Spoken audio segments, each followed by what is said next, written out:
During the first 6 months of war in the Pacific, the Japanese conquered hundreds of thousands of miles of territory in Eastern Asia and Oceania. By mid-1942, they reached the Solomon Islands, which just a few years earlier writers described as the most remote place on Earth, where one could escape completely from the cares of the world.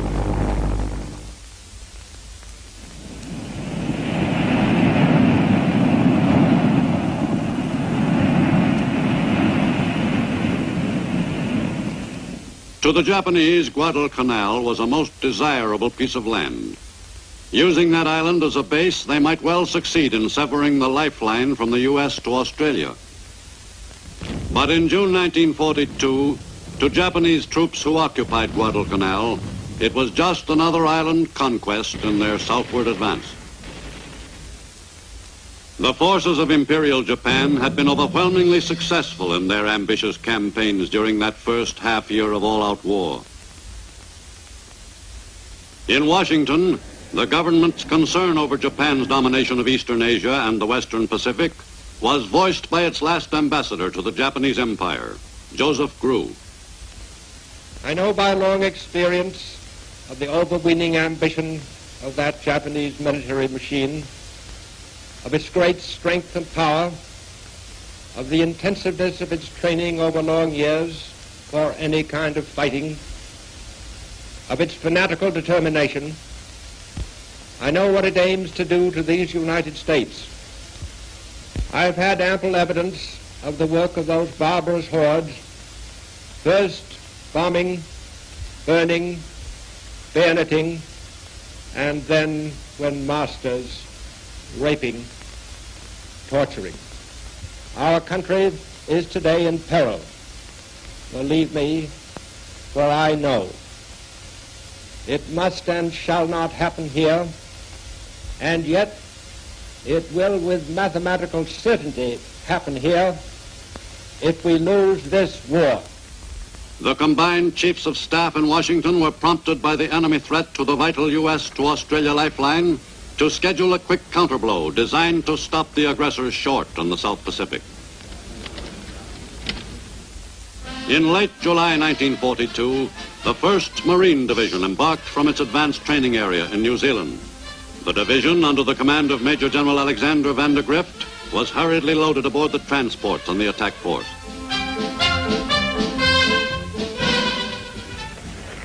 The assault force moved north in deep secrecy.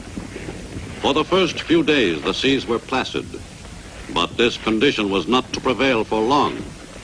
In view of the limited size of the naval force, it was decided to make as much use as possible of the weather as cover. In late July, observers forecast a cold front sweeping northeastward, passing across the northeast corner of Australia on August 4th, and moving toward Guadalcanal at a speed of 300 miles a day. Under cover of the bad weather, the assault force was able to move into enemy-controlled waters with little chance of detection by Japanese planes. Many of the men on board had never experienced any weather rougher than a squall on a mountain lake. And when the weather turned bad in the Pacific, that ocean seemed to be poorly named indeed. The assault on Guadalcanal was timed so that the naval force would make the last part of the trip under cover of the cold front, to a point just off the island target. The plan worked perfectly. During the night of August 6th, the cold front passed over the Guadalcanal area, and on D-Day morning, August 7th, the seas were calm. Soon after dawn, naval guns announced the beginning of America's first offensive action in World War II. Under the direction of officers who were experts in newly developed techniques of amphibious warfare, the assault waves of the 1st Marine Division headed for the beach. On shore, the enemy was ominously quiet. Promptly at 8 a.m. on that August morning in 1942, American Marines set foot on the first piece of Japanese-held territory, Tulagi. Across the channel on Guadalcanal, the main landing was not opposed. At any moment, the commanders knew the enemy might launch a counterattack, which would surely be made before the assault forces had a chance to get well established. No contact was made with the enemy until the second day, when the Japanese opened up on the American position. While other Marine battalions were fighting on Tulagi and several other islands off Guadalcanal, the campaign for the key Japanese stronghold in the southern Solomons gathered momentum. Enemy soldiers, adept at jungle fighting, were difficult targets for Marine riflemen.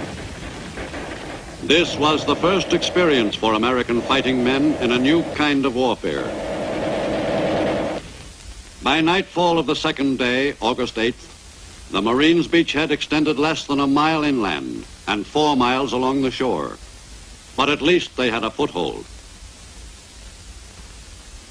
As the campaign on Guadalcanal continued, the Marines grew accustomed to fighting in jungle country, where it was necessary to battle the enemy on his own terms, in his own style. It took a little longer to get accustomed to some of the routine features of life on a tropical island. And this pre-war South Sea paradise was inclined to be just a bit damp. The first half of the 6-month-long struggle for Guadalcanal was fought during what was called the dry season. The men often wondered what the wet season would be like. On August 9th, the first of a series of unprecedented naval battles for control of the waters surrounding Guadalcanal was joined off Savo Island. A fast Japanese fleet of 7 cruisers and 1 destroyer raced down the slot, the passage through the central Solomons, bent on destroying U.S. ships at Guadalcanal. The Japanese fleet managed to sneak into the Savo Island waters unchallenged by the American warships. The Battle of Savo Island turned into an overwhelming Japanese victory. Augmenting the naval successes, the enemy made effective use of his air superiority in the Solomons. Operating from bases in the northern and central Solomons, from Bougainville and nearby islands, Japanese planes dominated the skies over the area. Daily they came down the slot to bomb American forces on Guadalcanal, where the issue was still in doubt. The Japanese pilots who made the run to Guadalcanal were among the best in the Japanese Air Force. The enemy was throwing his most thoroughly trained personnel into the frantic effort to stop the American counteroffensive. On Guadalcanal, the American fighting men could almost set their watches by the regular visits of the enemy planes. Japanese pilots had things pretty much their own way. The main target, which all the enemy bombers concentrated on, was the airstrip, for which the American Marines had fought so hard. Henderson Field, which had been seized on the second day and never lost, was quickly repaired after each bombing.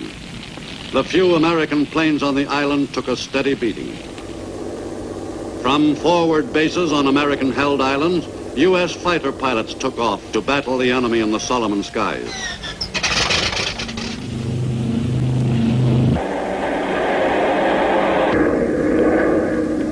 As the Guadalcanal campaign stretched from weeks into months, the fight for the air over the Solomons began to change complexion. At Japanese bases in the northern Solomons, gunners were pressed into action for the defense of their installations with increasing frequency. The enemy was now forced to reconcile himself to the sight of American planes over what he had come to regard as his territory.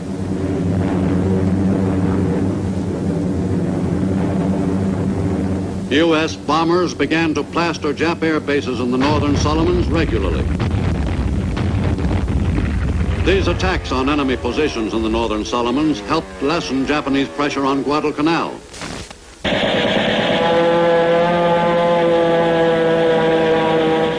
Airstrikes by land-based U.S. bombers, mostly Marine, against enemy fields grew increasingly important as the Solomons campaign passed into its 3rd month.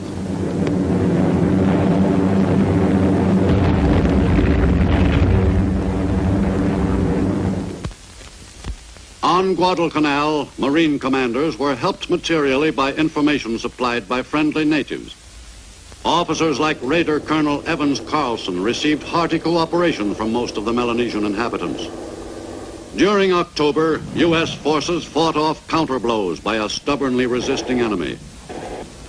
The Japanese battled fanatically, but their counterattack failed. The campaign began to look a little brighter to the Marines and their commandant, General Thomas Holcomb. The Battle of Guadalcanal is now shaping up in our favor. It's a fight of man against man in the jungle, and man for man, American Marines and soldiers are superior warriors. It is not yet won, but we possess the balance of power and intend to hold this advantage. The U.S. foothold was now firmly established. After months of bitter fighting, there were decorations for uncommon valor to be made. To men like Marine Raider Colonel Merritt Edson for his heroic stand at Bloody Ridge. In late October, the Japanese made another strong bid to turn the tide of battle in the Solomons by sending a fast fleet into action. Japanese naval units were to search out and destroy American warships operating in Solomon's waters. Japanese pilots were to play the key role in the planned annihilation of the American fleet. If the planes achieved their objectives, the Japanese were confident they could regain complete control of Guadalcanal.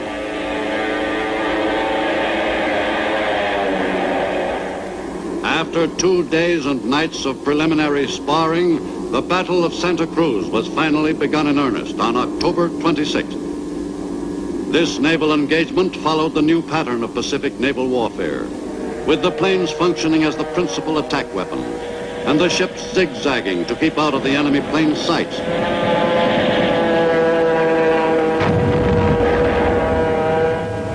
The battle raged without let-up throughout the morning. Carriers on both sides were under almost constant air attack. A flat top like the Hornet was a prime target for Japanese pilots. Between 9 and 10 a.m., enemy planes scored several hits on the Hornet, and the big carrier was seriously crippled. Badly damaged, the Hornet lay dead in the water. At about 3:30 p.m., all hands were ordered to abandon ship. Santa Cruz was a tactical victory for the enemy. On Guadalcanal, U.S. Army troops were arriving in considerable numbers to relieve the original assault units. Their assignment was to hold at all costs the territory which had been seized by the invading force of Marines, and to resist all enemy attempts to retake that invaluable patch of ground. Equally important was the Marine Engineers' assignment to build Henderson Field into a sizable air base, capable of accommodating bombers in some quantity. The newly arrived units brought with them the materiel so necessary in the transformation of the waterlogged airstrip into a bomber base. From Henderson Field, large attack groups would carry American bombs north to be deposited on Japanese positions. In a very few weeks, Henderson Field had the look of an efficient, well-equipped air base, ready to handle any problem which its new complement of planes might present. On December 9th, 4 months after the invasion of the island, the command of the U.S. fighting forces on Guadalcanal passed from the Marine Corps to the Army. The same day, elements of the 1st Marine Division began leaving the island. The weary assault troops were headed for a rear area for rest and relaxation. Most Japanese soldiers refused to be taken prisoner, but there were a few. Those who were taken spoke freely about their units, and many carried military orders, diaries, and other valuable sources of information. Japanese money was a popular souvenir until the novelty wore off. The 1st Marine Division could have set itself up in a tidy little business on Tokyo's Ginza if it hadn't had other matters to occupy it. In January, Guadalcanal was visited by the Navy's brass.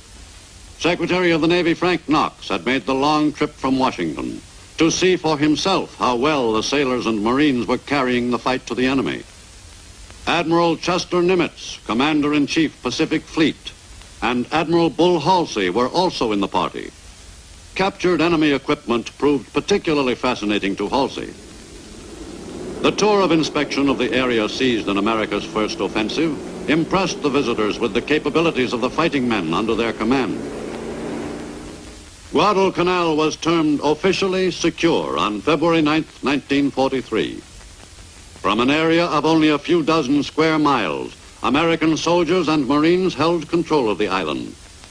The U.S. position was never again seriously threatened, but the price paid for that small corner of an island in the South Pacific was high. More than 3,000 Americans had died fighting the enemy at Guadalcanal, so that the U.S. could seize the offensive and move forward in the long chain of bloody campaigns toward final victory. The heroes of Guadalcanal were fighting men of various races and creeds. Thanks to their supreme sacrifice, the U.S. had stopped the enemy's sweep of aggression. U.S. forces now held a commanding area in the strategic southern Solomons. From Guadalcanal, the U.S. was in excellent position to follow up its first victory on the road to Tokyo.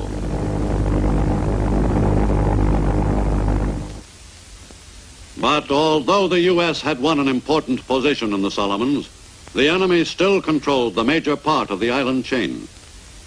In February 1943, American soldiers and Marines invaded the Russell Islands. There was no opposition. The U.S. gained another foothold in its drive up the Solomons ladder. In late June, Marine raiders and Army troops invaded two key islands in the New Georgia group in the Central Solomons. On June 30th, the Army's 172nd Regimental Combat Team headed for shore in the invasion of Rendova Island. The landing was a pushover. Meanwhile, on New Georgia Island itself, the 4th Marine Raiders went ashore and quickly overcame the initial enemy resistance. Landings were also made at several other points on New Georgia, by the 1st Marine Raiders and by GIs of the 37th and 43rd Divisions. All the landings in the New Georgia group were quickly achieved and beachheads secured. The terrain of the islands in the New Georgia group was worse, if possible, than that at Guadalcanal. In the drive toward Munda airfield, the troops were concerned not only with the enemy, but with the swamps and impenetrable jungle which slowed the American offensive down. This first taste of combat for some of the GIs in the New Georgia operation was hardly what they'd been expecting. Artillery was brought into position for the shelling of Munda. Corduroy roads were built to bridge the mud and facilitate transport wherever possible. But most of the artillery had to be dragged into position through the everlasting mud. The concentrated U.S. attack in the fight for Munda airfield included units of all branches of America's armed forces. Allied bombers supplemented the naval bombardment of Japanese positions surrounding the strongly defended airstrip on New Georgia.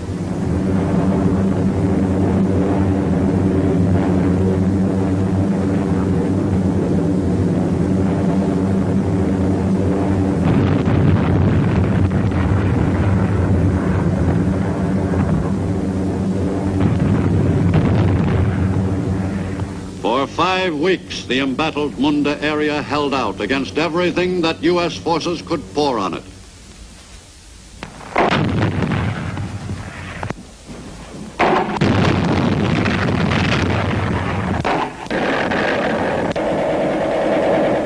But slowly the Japanese area shrank. The defenders often had to be dealt with individually by the Americans. Finally, the Japanese grip on the area was broken. Nipponese troops who had defended Munda so fanatically met the same end as their brothers in arms on Guadalcanal. American troops went to work quickly in cleaning out the area of any last-ditch defenders. But the Japanese defense force had been virtually annihilated. U.S. bombers had done a thorough job on Munda, as American ground units discovered when they surveyed the airfield. The reconstruction of Munda airfield was most urgent to the American forces. Although the strip was less than 150 miles from strong enemy bases in the northern Solomons, Munda was not heavily attacked by Japanese air units. The job of reconstruction moved ahead with incredible speed. While the work was being rushed, planes were taking off from the widened strip.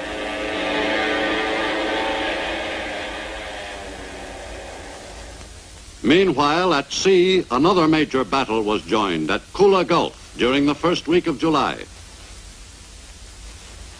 This time, the Japanese fleet was attempting to annihilate U.S. invasion forces in the Central Solomons. But as the battle in Kula Gulf began, it was the American ships which surprised the Japanese for a change. Although the cruiser Helena was lost, the U.S. sank 2 Japanese destroyers in the 4-hour-long engagement. The American force gained a great tactical advantage in the battle by performing a classic naval maneuver, crossing the enemy's T. This time-honored trick put the enemy in the unfavorable position of finding suddenly that only his lead ships could fire, and only forward. The American fleet, on the other hand, could fire simultaneous broadsides against the enemy's ships. But the first battle of the Kula Gulf was not decisive. Exactly 1 week later, before dawn, the fleets joined battle again in the same waters.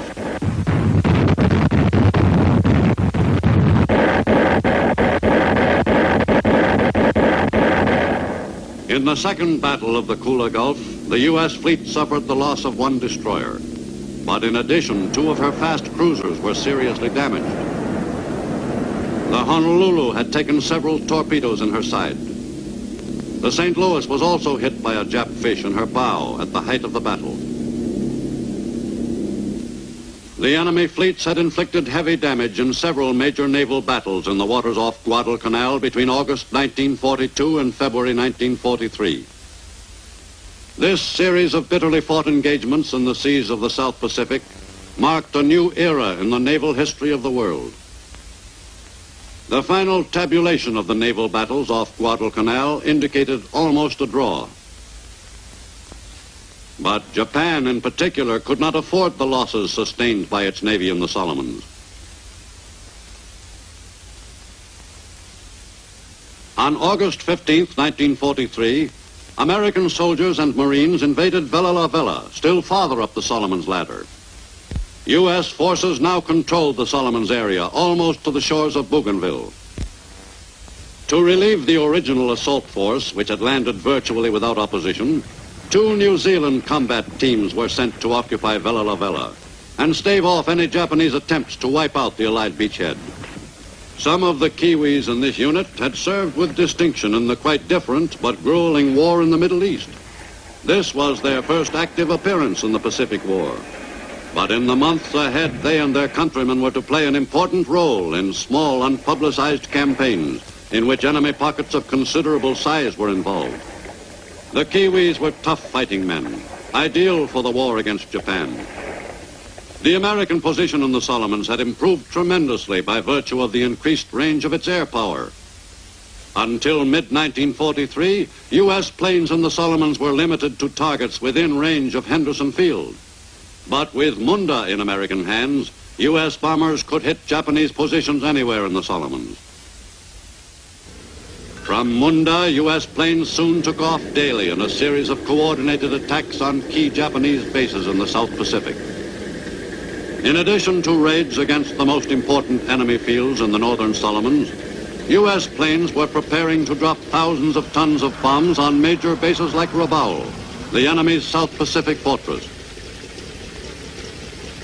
In October 1943, the first large flights took off on missions to Rabaul, 400 miles away.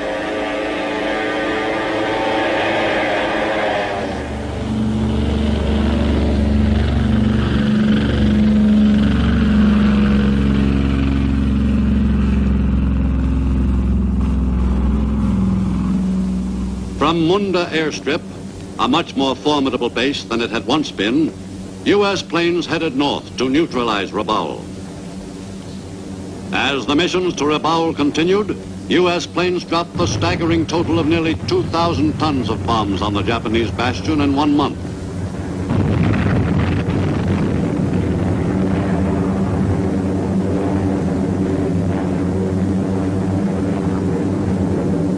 By December, the skies over the Solomons area were undeniably American. But in the northern Pacific, the war bore little resemblance to the war that was fought in the equatorial latitudes. In the Aleutians, the troops were also indulging in island hopping, but the islands were of quite a different type. Lying on the great circle route between North America and Japan, the Aleutians were bleak, isolated outposts, but only 1,500 miles from the heart of the enemy's home islands,